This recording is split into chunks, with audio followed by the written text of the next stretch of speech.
안녕하세요. 오늘 저희가 여러분과 함께 좀 깊이 파고들어 볼 자료가 있는데요. 근데 여기서 던지는 질문이 굉장히 흥미로워요. 왜 운동을 열심히 할수록 몸이 더 약해질까요? 바로 이겁니다. 아니, 사실 운동하면 건강해진다. 이게 거의 공식처럼 되어 있잖아요. 근데 열심히 할수록 오히려 몸이 약해진다니. 이게 도대체 무슨 소린가 싶으실 거예요. 이 영상 끝까지 보시면 운동하면 더 건강해지는 그리고 오래 건강하게 살 수 있습니다. 구독과 좋아요 꼭 눌러주세요. 자료에서도 이게 많은 사람들이 믿지 못하는 질문이라고 할 정도니까요. 확실히 저희가 보통 생각하는 거랑은 좀 거리가 있어 보여요. 네, 맞습니다. 이 질문 자체가 상당히 도발적이죠.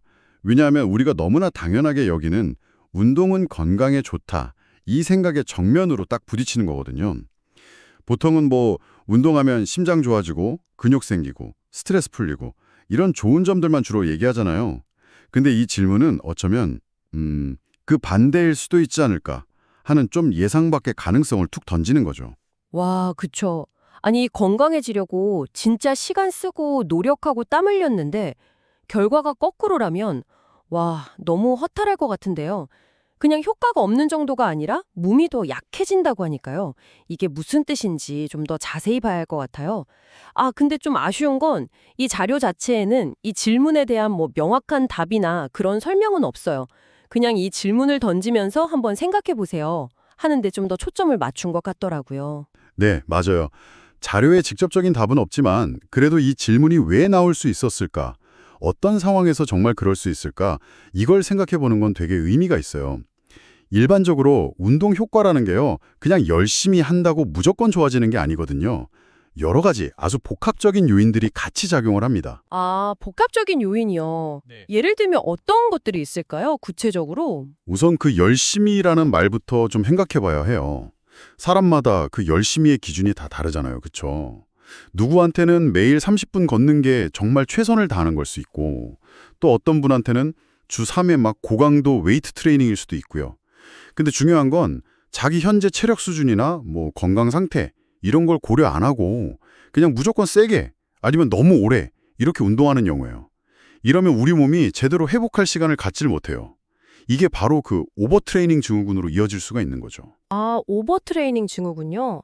그게 정확히 어떤 상태를 말하는 건가요? 좀 생소한데? 네, 오버트레이닝 증후군이라는 건요. 운동하고 나서 충분히 쉬어주질 않고 계속 과도하게 훈련을 밀어붙였을 때 나타나는 거예요. 몸도 그렇고 정신적으로도 지치는 상태를 말하는데요. 증상으로는 운동 능력이 오히려 떨어지고요. 계속 피곤하고 근육통이나 관절통이 더 심해지기도 하고요. 심지어는 면역력이 확 떨어져서 감기 같은 거에 자주 걸린다거나 잠을 잘 못 자거나 심박수가 좀 이상해지거나 그리고 우울감이나 의욕 저하 같은 심리적인 문제까지도 같이 올 수 있어요.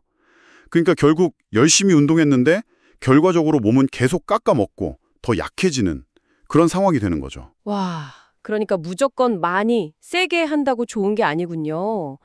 꼭 그 엔진 오일도 안 갈아주고 계속 막 고속으로 달리는 자동차 같은 느낌인데요. 몸도 관리가 필요하다. 이런 말씀이시네요. 네, 좋습니다.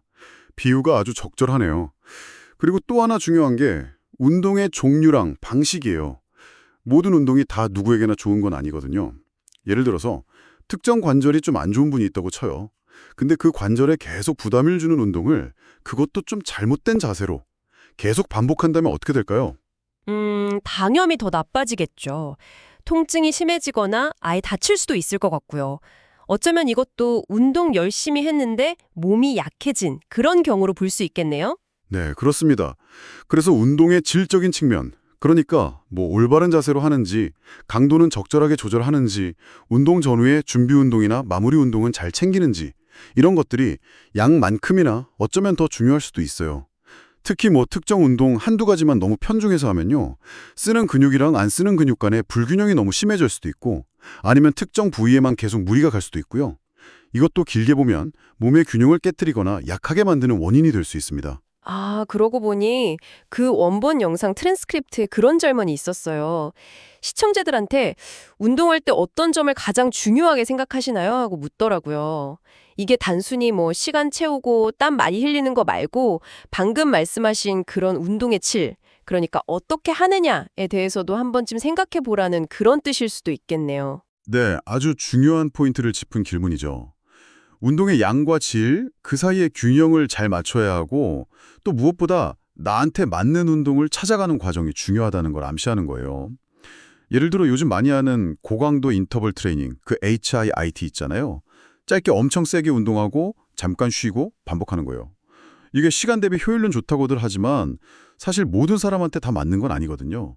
심혈관계에 좀 부담이 될 수도 있고 다칠 위험도 상대적으로 좀 높아서 초보자나 특정 건강 문제가 있는 분들은 좀 조심해야 하죠. 아, 근데 사실 어떤 운동이 나한테 맞는지, 또 적절한 강도는 어느 정도인지, 일반인이 이걸 혼자서 판단하기는 좀 어렵지 않을까요? 보통 전문가 도움 없이 그냥 혼자 운동하는 경우도 많잖아요. 그렇죠. 아주 현실적인 지적이에요. 그래서 아까 말씀드린 것처럼 몸이 보내는 신호에 귀를 기울이는 게 정말 중요하다고 강조하는 겁니다. 운동 중에나 끝나고 나서 나타나는 통증이라든지 아니면 너무 심하게 피곤하다거나 운동 능력이 갑자기 뚝 떨어진다거나 잠을 잘 못 이룬다거나 이런 변화들이 다 몸이 보내는 일종의 경고 신호일 수 있거든요. 근데 이런 신호들을 아니야, 더 열심히 해야 돼 하는 어떤 강박으로 무시하거나 원래 운동하면 다 힘든 거지 뭐 이렇게 합리화하기 시작하면 그게 바로 아까 말한 오버트레이닝이나 부상으로 가는 지름길이 될 수 있어요. 몸의 신호에 귀 기울여라. 되게 중요한 말씀 같아요. 꼭 자동차 계기판에 경고등 뜨는 거 무시하지 말라는 것처럼 들리네요. 근데 또 한편으로는 약간의 불편함이나 근육통 같은 건 운동 효과의 일부라고 생각하기도 하잖아요. 어디까지가 그냥 건강한 반응이고 어디부터가 좀 위험한 신호인지 그 경계를 구분하는 게 좀 어려울 수도 있을 것 같아요. 네, 그 경계를 명확하게 딱 나누는 게 사실 쉽지는 않습니다. 그래서 경험 많은 전문가의 조언이 도움이 될 수 있는 거고요. 하지만 스스로 판단할 때 중요한 기준 중 하나는 지속성하고 회복이에요. 운동하고 나서 생기는 가벼운 근육통, 뭐 우리가 흔히 알배겼다고 하는 거 있잖아요. 그런 건 보통 하루 이틀, 길어야 사흘 안에 자연스럽게 사라지거든요. 그런데 특정 부위가 계속 날카롭게 아프다거나 일상생활이 힘들 정도로 피로감이 며칠씩 계속 간다고 하면 그건 그냥 단순 근육통 이상의 문제일 수 있다는 거죠. 또 예전에는 그냥 가뿐하게 하던 운동이 갑자기 너무 힘들게 느껴지고 회복하는데도 시간이 더 오래 걸린다. 이러면 이것도 현재 운동 강도나 양이 좀 과다는 신호일 수 있습니다. 결국 나 자신을 잘 아는 게 중요하겠네요. 내 몸 상태가 어떤지, 내 체력 수준은 어느 정도인지, 그리고 운동했을 때 몸이 어떻게 반응하는지를 좀 꾸준히 관찰하고 뭐 기록하는 습관 같은 것도 도움이 될 것 같고요. 맞습니다. 그리고 또 하나 절대로 빼놓을 수 없는 게 바로 영양과 휴식의 중요성이에요. 운동이라는 게 사실 근육에 아주 미세한 손상을 입히는 과정이거든요. 그러면 우리 몸은 쉬면서 영양분을 공급받아서 이 손상된 부분을 회복시키고 그러면서 더 강하게 만드는 거예요. 그런데 열심히 운동한다고 하면서 단백질 같은 거 제대로 챙겨 먹지도 않고 잠자는 시간 줄여가면서 운동한다면 어떻게 될까요? 회복 과정이 제대로 안 되니까 근육은 오히려 더 빠지고 몸은 더 피곤해질 수밖에 없어요. 특히 좀 연세가 있으신 분들은 근육 회복 능력이 젊은 사람들보다 아무래도 좀 떨어지기 때문에 적절한 영양 섭취랑 충분한 휴식이 훨씬 더 중요해집니다. 아하, 그러니까 운동, 영양, 휴식 이 세 가지가 정말 삼박자처럼 딱 균형을 이뤄야 된다는 말씀이시군요. 어느 하나만 너무 강조하거나 반대로 소홀히 하면 오히려 안 좋을 수 있다는 거네요. 네, 그렇죠. 이걸 좀 더 큰 그림으로 보면요. 결국 모든 사람에게 완벽하게 맞는 단 하나의 정답 운동법 이런 건 없을 수도 있다는 결론에 다다르게 돼요. 개인의 나이, 성별, 뭐 건강 상태, 생활 습관, 운동 목표 이런 게 다 다르잖아요. 그러니까 각자에게 맞는 최적의 운동 조합 이걸 찾는 게 중요한 거죠. 어떤 분에게는 막 격렬한 운동보다 꾸준히 걷기 같은 저강도 활동이 더 효과적일 수도 있고요. 근력 운동이랑 유산소 운동, 또 유연성 운동 이런 것들을 적절하게 잘 나눠서 하는 게 필요할 수도 있고요. 자, 그럼 이 모든 이야기를 종합해 보면요. 처음에 던졌던 그 질문, 왜 운동을 열심히 할수록 몸이 더 약해질까요? 이게 결국 우리에게 뭘 말해주고 있는 걸까요? 이 질문은 결국 우리한테 운동에 대해서 좀 더 다각적으로 그리고 개인에게 맞춰서 접근하는 게 얼마나 중요한지를 강조하는 것 같아요.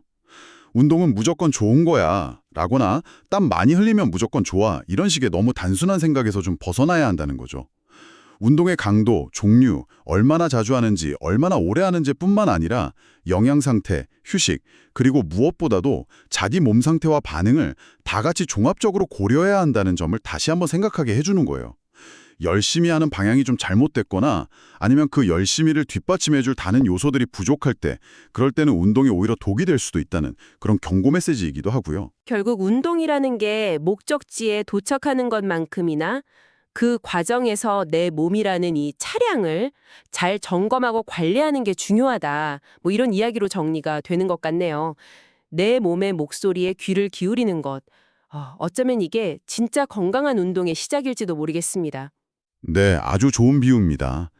운동을 통해서 몸을 단련시키는 것과 동시에 내 몸과 더 깊이 소통하는 방법을 배워나가는 과정이다. 이렇게 생각할 수도 있을 것 같아요.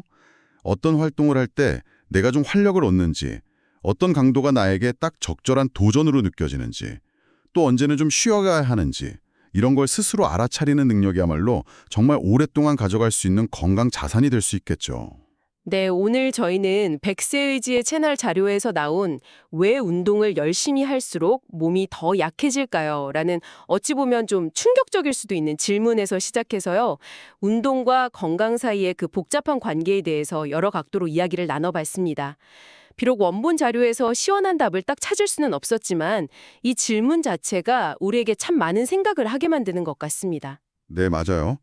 이 질문은 정답을 딱 주기보다는 우리 스스로 나는 운동을 어떻게 하고 있나, 내 몸 상태는 어떤가, 이걸 돌아보게 만드는 아주 좋은 계기가 되는 것 같아요.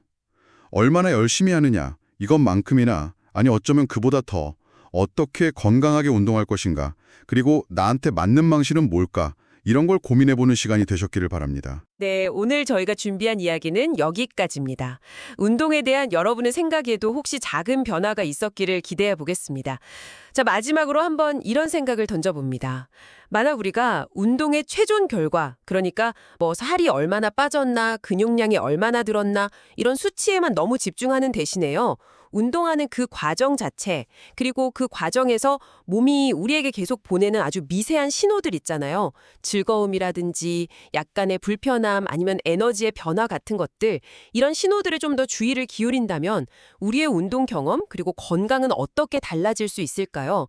지금 여러분의 몸은 여러분에게 어떤 이야기를 들려주고 있나요?